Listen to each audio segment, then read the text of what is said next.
Hello, and welcome to another episode of No Such Thing as a Fish, a weekly podcast coming to you from the QI offices in Covent Garden. My name is Dan Schreiber. I'm sitting here with Anna Jasinski, James Harkin, and Andy Murray. And once again, we have gathered around the microphones with our 4 favorite facts from the last 7 days. And in no particular order, here we go. Starting with you, Andrew Hunter Murray. My fact is that babies practice their first words before saying them out loud, which is very sweet. I love that. Wait, how do we know? Well, this is from a study at the University of Washington where scientists scanned babies' brains and observed what happened when they were being spoken to. Mm-hmm. And bits of their brains light up, different parts of the brain light up. And some of the bits are associated just with listening and taking in information, and other bits are associated with actually planning the motor movements that you need to say words. So even when they are listening, they are trying to figure out how to make that sound, basically. So that's what it is. It suggests that they're figuring out how to make sounds. But don't they all finally reach the same word? Isn't it all mama? No. Is it not? No. Oh, I thought that was the first word. George Orwell's first word was supposedly beastly. Yeah. Really good. That says more about his mother than about him, I think. That's true. Considering he wrote Animal Farm, though. That is quite that's good. true. Yeah. Dada is the most common. 15% of babies, apparently, have dada. Followed by daddy, 13%. Mama, 10%. Dad, 10%. Mummy, 8%. Mum, 7%. Cat, 2%. Dog, 1%. I found a survey from 2014 where more than 1 in 8 parents claimed their child's first word was tablet, as in a tablet computer. Yeah. Although this was a technology firm who make device protection cases, who sponsored the research, Yeah. and it also found that babies break tablets a lot. So they sponsored the research, and by coincidence, that's the word that comes out. Babies, I think, might be a lot cleverer than we give them credit for. There was a study done where they tested whether 100-hour-old babies, so a bunch of babies who are only a few days old, could count, and they'd show them a series of images with a certain number of shapes on them. So they'd show them like a bunch of circles, and one picture would have 3 circles in it, one picture would have 4 circles, one would have 5 circles, etc. And then at the same time, they would play them recordings with a certain number of like bleeps on them. Right. And when they played a recording of, let's say, 3 bleeps, then the babies would look towards the picture with 3 circles on it. And it was like they were connecting the... You know, they were counting the number of bleeps and then associating it with the vision. Isn't that incredible? Yeah, At like that is 4 cool. days old. They can count up to 27 iPads, though. I read a thing about swearing in children, and it took children from 1 to 12, and it just measured a host of different swear words, so how frequently they use them. And so for 1 and 2-year-olds, the most frequent swear word that they use is poopy. Is this pre-curfew? Because if so, I don't think we're allowed to say that. That falls off very rapidly by the age of 7 or 8. Okay. Jerk is big around for 3 and 4-year-olds, then tails off. It has a huge dip in the graph. Do you know that newborn babies recognise the theme song from their mum's favourite soap opera? Do they? They tested this, an old study in 1988. They tested it. They also tested them on made-up words. Oh, yeah. So they made up a word like, I don't know, T2 or something, and they played it to them more than 25,000 times while the mother was pregnant. Oh, my God. And after birth, unsurprisingly, the baby recognised the word and its variations, and other babies didn't recognise it. Have you heard about the way babies grip? Newborn babies, the strength of their grip.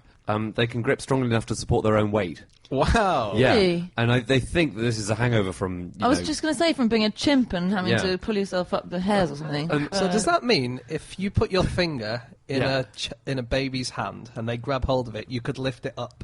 Yeah. Do you know how I know that with such confidence? In 1891, back in the good old days, a researcher dangled 60 newborns from a walking stick to see how long they could last.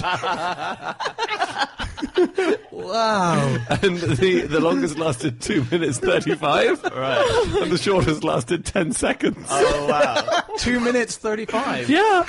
How long was this stick that he could get 16 infants dangling? That is Sixty. incredible. 60.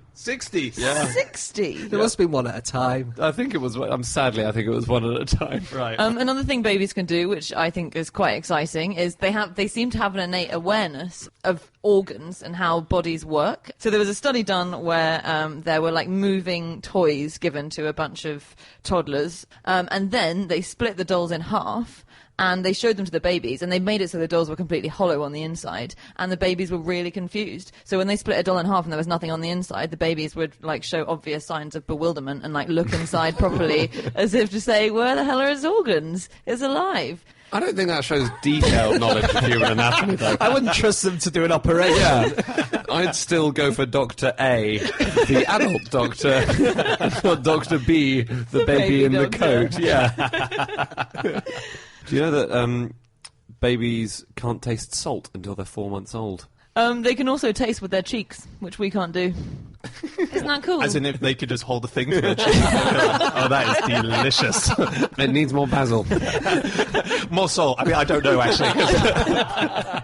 It has to be the inside of their cheeks, sadly. Okay. But even so, quite cool. They've got Imagine taste if you buds all over their cheeks. they've got taste buds on their cheeks. It's very cool. That would be really fun. It's a weird idea, being able to taste with your cheeks. We could once do it.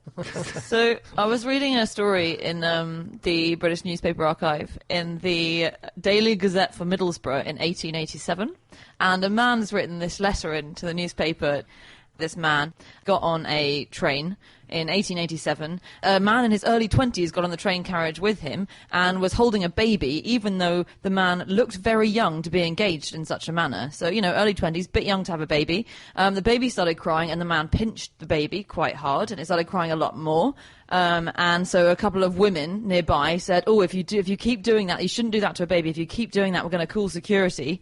And the young man said, "I'll do what I like," and taking the baby by its long robe began to swing it around and around so that its head came into contact with the door frame after each revolution, and the shrieking became terrific. And then bang, the train stops, the man gets out, leaving on the seat a broken Yankee rubber baby, which is a prank doll they used to have in the 1880s that apparently young men would take onto trains in order to terrify the living shit out of everyone else. Wow. I think you mean the living poopy. Isn't that weird? It sounded like it was going to be a really traumatic That's story. awful. And then it was just a doll, though, Andy. It's still awful, though. Yeah, 'cause it's I haven't- still traumatic. I haven't recovered from the awfulness, which I guess is the whole point of the prank. Yeah. What a yeah. good prank that it's still affecting people, even just hearing about it. 130 years later, Yeah. I'm upset You're because upset. of that bastard on This the train. man should be so happy. My God, he must be happy in his grave right now. Isn't I'm that cool? glad he's dead.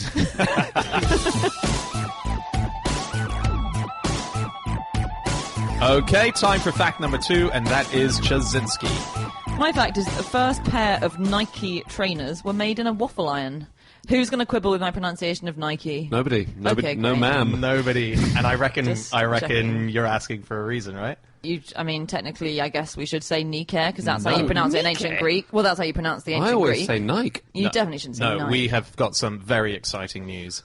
2 people wrote to the founder, the co-founder of Nike, to ask, and he wrote back to them, it's Nike. They wrote to Philip Knight.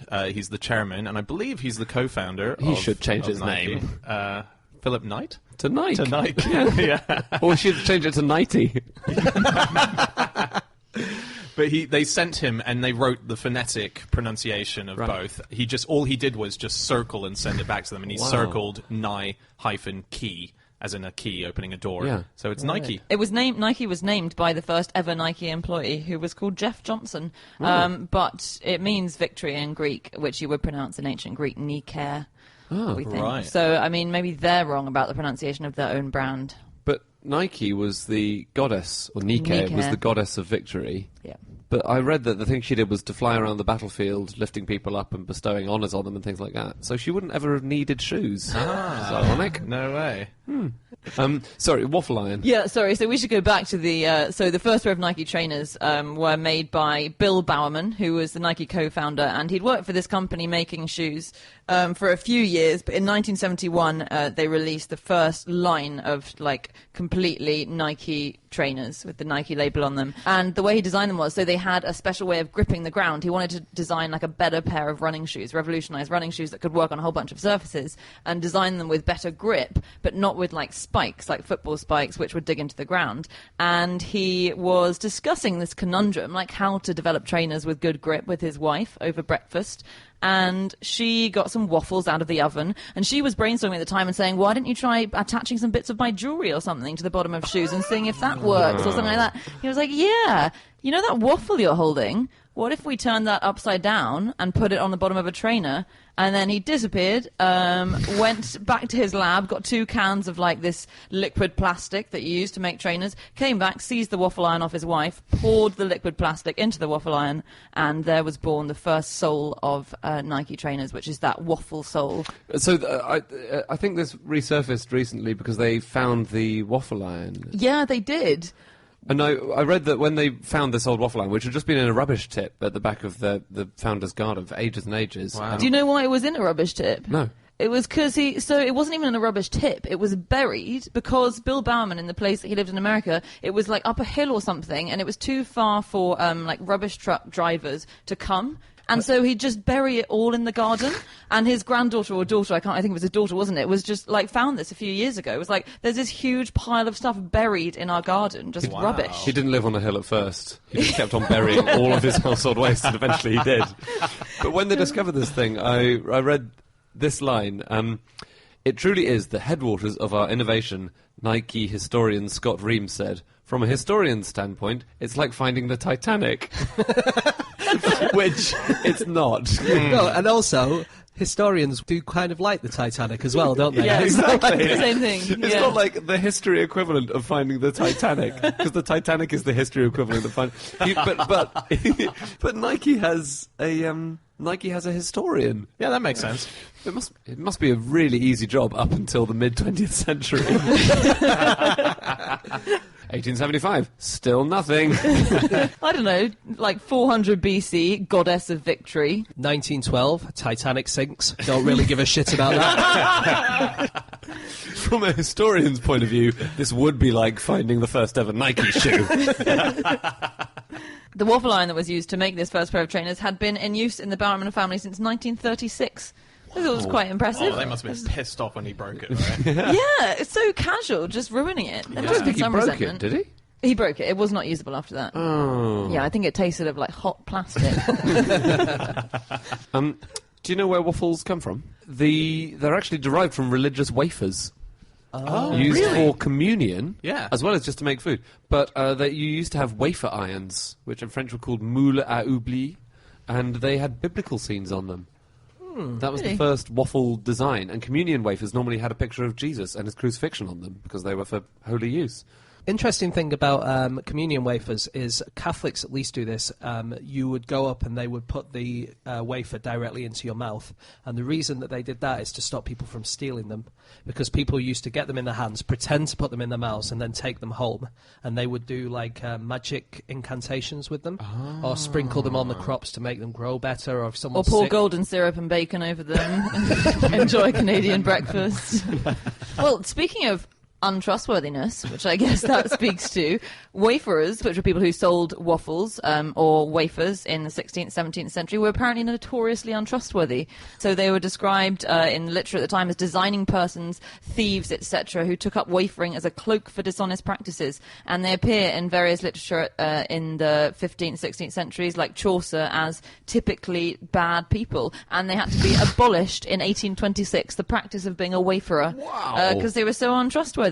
Also, I like this quote. I can't remember where I read this in some history magazine, but it was Charles IX who enacted the first ever waffle legislation in 1560. So, as well as being untrustworthy, I think they were quite violent waferers, or oubliés, as you said, they were called in France, and they kept on getting into fights with each other when they were selling too close to one another. So, the first waffle legislation was to say exactly how much space there had to be between two wafer sellers, because otherwise they couldn't be trusted not to beat the crap out of each other. That's why they had a picture of the crucifixion on them. It was Jesus saying, you have to be this far apart, guys. No fighting. You were saying about how waffle guys were untrustworthy. Mm-hmm. Well, these days they're quite trustworthy. The Waffle House in America, they are famous for staying open no matter what. If there's a disaster, they'll stay open, and they pride themselves on you always be able to go there and get a waffle if there's a problem. And that means that the Federal Emergency Management Agency, if ever they see that a Waffle House is closed, they know that that's the kind of place they need to go and give aid to, because that must be the worst. If the Waffle House closed, then it must be pretty No bad. way, then that's how the they judge apocalypse. it. Yeah, that's amazing. So when disaster strikes, they still... When disaster strikes, if there's loads of different counties that are obviously all kind of in trouble. Yeah. If the Waffle House is closed in one of them, they'll go, Wow. It's quite a good tip, though, actually, if you own a Waffle House in a disaster-struck area, to close it, and that's going to bring help. Yeah. Yeah. Or if you're the mayor of a disaster-struck area, blow up the Waffle House. Yes. Yeah. Also a good tip. there are 60,000 Nikes which fell off a ship, and they are followed by meteorologists and oceanographers to see the currents of the oceans. Wow. Oh, cool. In the same way that those rubber ducks were that time. Yes. Do they say things like, we've been running some experiments? No? I would have thought they would say that all the time. Sure they do. I would love it if you went into that office, you said that, and it was the first time they heard that. And you were the hero of the office. You met Andy? It's amazing. Hi, I'm here for my training. Are there any trainers about? I don't want a waffle. Oh, no, it's too far. It's too far. They won't get that one. In the corner, the Nike historian's pissing himself. These shoes that fell off the ship, they're still wearable. If you find them on a beach, you can still wear them, which means that people collect them, and they have impromptu swap meets where people who have two lefts like swap one for a Wow. right, or if they Really? have two different sizes, they try and swap them. That's amazing. That is really incredible. There's a charity called Because International, which has developed a shoe that grows with your foot. So that, because it's a major problem in developing countries is that people can't afford shoes, and so they're barefoot all the time. They grow out their shoes, and it can grow up to 7 sizes, I think. So it grows by sort of curving outwards as your foot grows. So as a kid, you can have it when you're, That's 4 really and great. still have it when you're 12. Isn't that so Wow. cool? That is cool. So there's a theory that shoes emerged 40,000 years ago, which Really? is way earlier than our original estimate. We thought that we'd had them for maybe 5 or 10,000 years. Okay. But there's a scientist from Washington University called Eric Trinkhaus, and he found the time in history where toe bones began to get smaller, because for most of our history we've had really, really big toe bones because we were doing lots of walking and climbing and carrying things around. But then 40,000 years ago, we kept our big leg bones. They stayed the same size, but our toe bones started So we getting all smaller. used to have like big clown feet. Yes! Let's say that, Cool. yeah. And he was trying to work out what would remove stress on toes, but not on legs. And he says, that's shoes. Shoes. Yeah. But they couldn't just make bigger shoes to Yeah. fit our toe bones in. I'm not sure how much our toes shrank. Big In my clown. imagination, they shrunk quite a lot. This conundrum. What are we going to do? Our feet won't fit into these tiny shoes we keep making. I guess we'll just have to wait for our feet to evolve into smaller feet.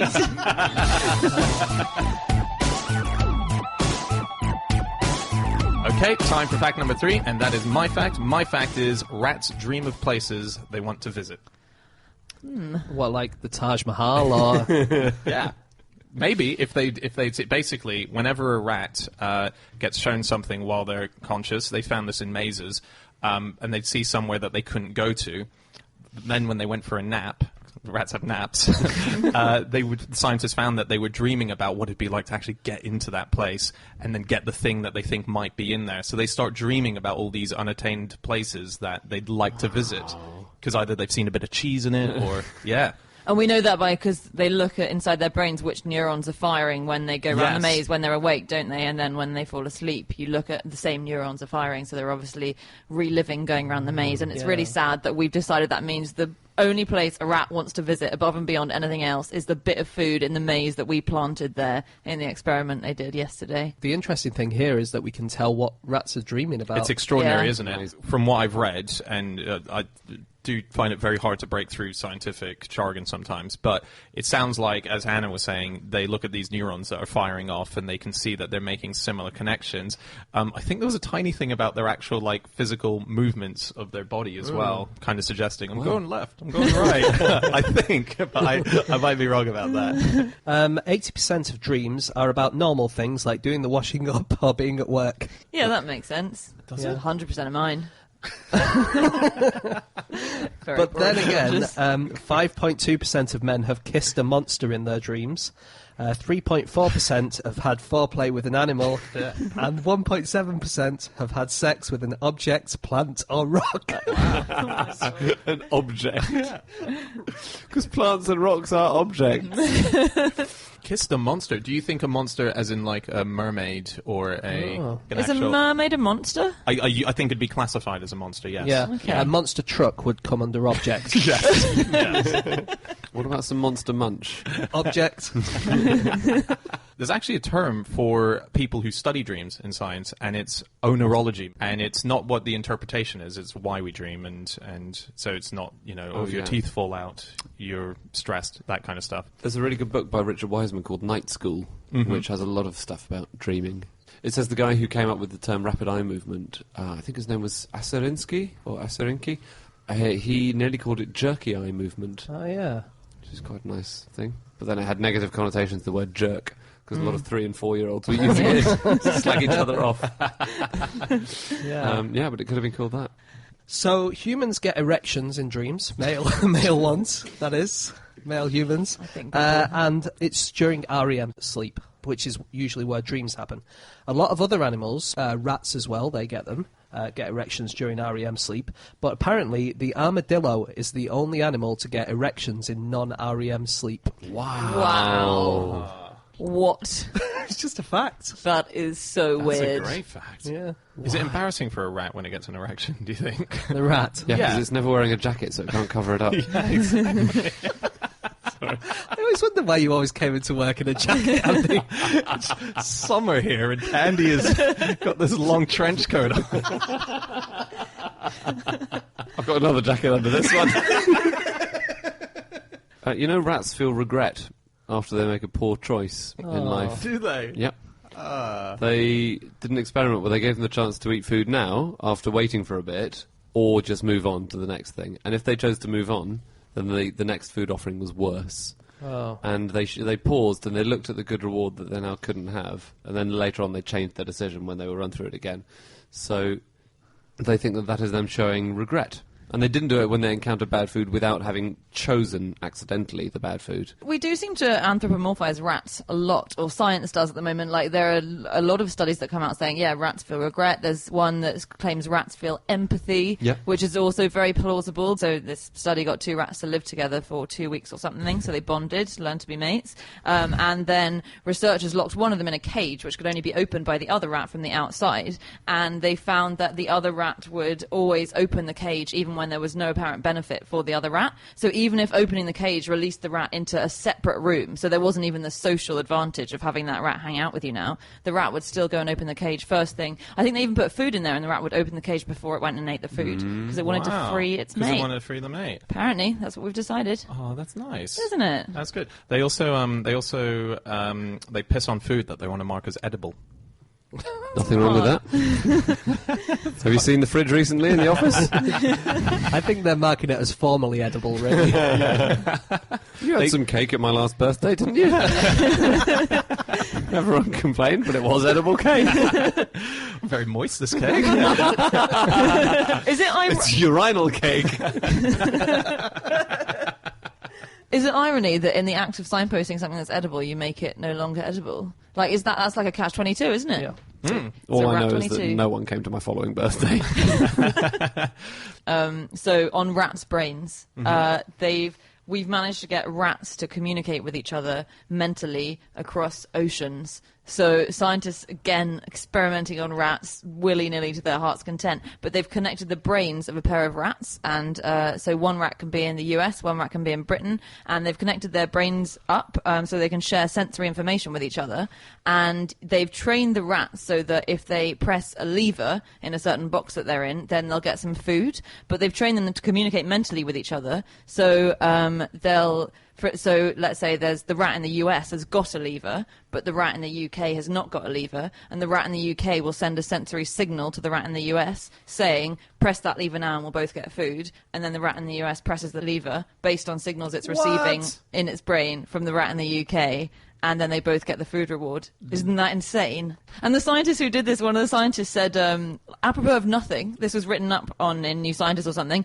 and the scientist in charge said, I don't think there's any risk of super smart rats from this. I'm not worried about an imminent invasion of rat multiborgs. Well, neither was I until Neither then. were we. What? Rat multiborgs? Yep. He's coined a word. He's worried.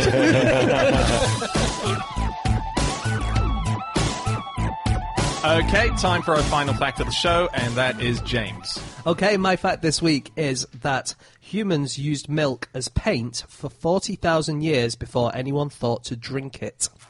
It's amazing. So very basically, the first use of milk-based paint is about 49,000 years ago.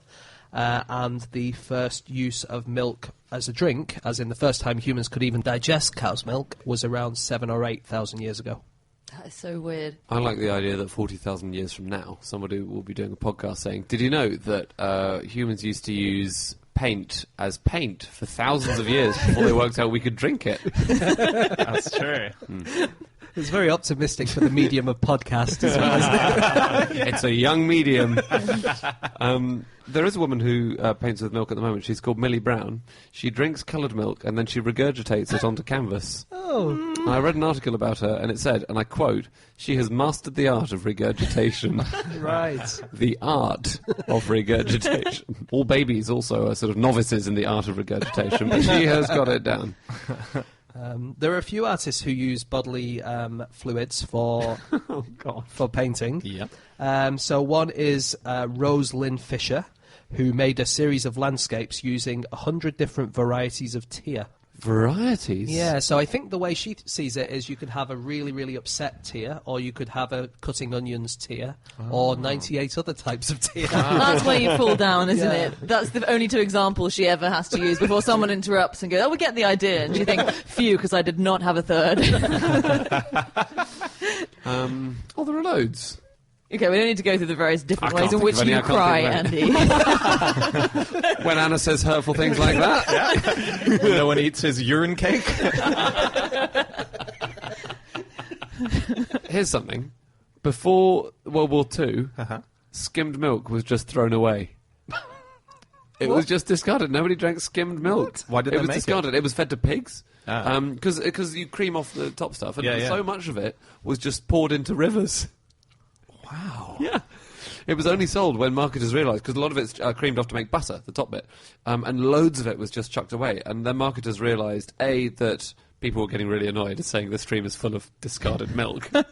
And secondly, they realised it could be marketed as a weight loss device. Wow, that's really amazing. interesting. Another thing that they did during the war with milk was make plastic out of it. Huh. The casein is a protein which you get in milk, and that can be somehow, by adding acid, can be turned into a very brittle but still usable plastic. And apparently they used it even for aeroplanes. I read it was to glue them together. Oh, was it? Yeah. Okay. Oh my god, I don't trust that. Really? The wings are glued on with milk? Yeah. Yeah, basically. Hang on, the wings are glued on at all? I'm definitely not going to get a plane. You've made a anymore. model plane, haven't you? Just think bigger, you know. St. Cuthbert chopped his own leg off in remorse after speaking angrily to his parents, and it was then repaired with a cast made of milk. Oh. The story of St. Cuthbert. I just want to say this. There is a really fantastic book called Milk, Local and Global History by Deborah Valenze, which is where I got lots of my stuff from. Oh, On okay. milk. It's really good. If you like milk, it's an absolute rip-roaring treat. I love milk. Yeah. Do you know what animal exclusively drinks milk? Ooh. The only thing they ever drink? Yeah. Dolphins. Yes. No. Yeah. Because they don't drink when they're adults. They only don't drink. The only thing they drink is their mother's milk. So all they've ever known is the sweet taste of milk. I was reading something about dolphins today. It was someone's done some research on dolphin vaginas to see Some pervert has hastily come up with a reason why they were in the lab with Squeaky. Squeaky. He certainly was after that experiment. Anyway, part of that article, one of the things they said is that if a female dolphin doesn't want to have sex, then one of the ways that she does it is by putting her vagina out of the water so that the male can't get at her. Presumably, some people have gone dolphin watching and they've just spotted a load of females poking their vaginas out of the water. It's not exactly Jaws with the dorsal fin, is it? Well, it's not exactly Flipper either. I think it's the same person who did the famous work on duck vaginas and duck penises, how they don't kind of fit together properly. Yeah, right. So you get just sort of vagina scientists. Yeah. Amazing. Dolphin milk is almost 50% fat. That's it. And cow's milk is 4% by way of comparison, so it is Wow. really, really thick. And we've said, I think before, it's like toothpaste. It's so thick. Also, it's really hard for baby dolphins to drink while they are in fluid themselves. They can roll their tongues up so they're like straws, and their tongues form this watertight seal which keeps the milk in and keeps salt water out. So they don't drink any of the salt water. So it has to be, fluid transfer within another liquid. It's very, very, very difficult. Right. Another milk that used to be very popular is ass milk in the 18th century. Donkey milk, you mean? Yeah. Yeah, just checking. What are you laughing at? That's rude. Call it poopy milk, please. Ass milk was so popular in the 18th century that there was even a Mrs. Dawkins of Bolsover Street who was the ass milk provider for the... I'm just wondering if I can change the job title. Just to donkey milk, actually. We've had the name label printed now, so... she was the ass milk salesperson to the royal family. Wow, they had... Was it expensive, or was it... It was expensive. It was used as like a cure-all for anything that was wrong with you. You would take ass milk. It was even used as a face wash and to shine shoes. So it was used for everything. Yeah. That's amazing. Okay. Was it expensive because donkeys are fewer than cows? That is true, and also they produce a lot less milk. So in ancient Greek times, one remedy for women who had trouble conceiving was to pour milk into their vagina. Oh yeah, did it work? Don't think so. No. What was the logic behind that? Did they have logic back then? Was there no... Did anyone ask for logic back then? And they just said that? Well, they supposedly invented logic, didn't they, the ancient Greeks? But Okay. I don't think... Well, it sounds like they had to, because eventually questions started being asked. I'm sorry, why are we putting the milk in my vagina? What do you mean, why? So you guys could try producing milk, and I would like one of you to do this. Okay. So because you obviously have the glands which allow you to produce milk, but you Right. just don't have enough prolactin. But apparently, if men massage their nipples, you can stimulate. You can get a spike of prolactin, which means that you're able to produce milk from your nipples. How long do you have to massage for? I'd just try it and tell me. Oh, okay. Well, no, because I don't know. I've been unwittingly preparing for this experiment for years. That's why I've got the holes in my raincoat.